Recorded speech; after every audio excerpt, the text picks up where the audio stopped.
The other thing you've got to do every now and then is do a gravel clean. So gravel clean is basically you just get your gravel cleaner, you just dig it in the gravel.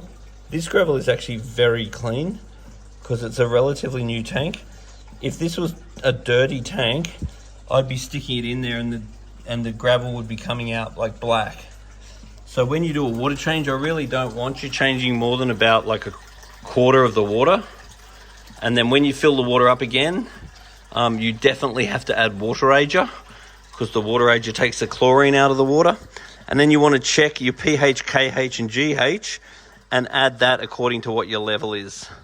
So the three things to be concerned of when you do a water change is number one, the water ager, and then number two is raising pH or KH.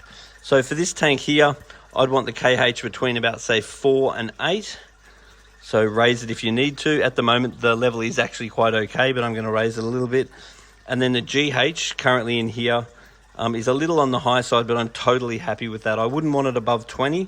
I think it was about 14 or something. And I wouldn't want it below, say, 6 or 8. So if your GH or KH is too low, you're going to add the powders or the crystals, and you're going to add the water ager every single time.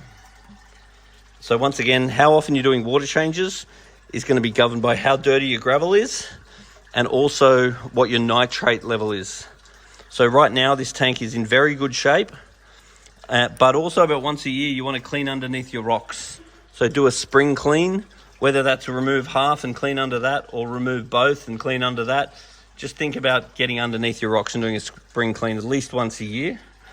And then with your filter that's shooting out at the top here, if after a while you look at it and go, it's not as powerful as it was, so that's when you got to get down and clean your filter.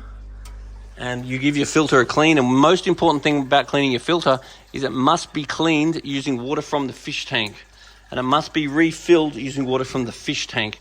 What we don't want is tap water going near the filter, because the tap water is going to introduce chlorine, and the chlorine will kill the bacteria.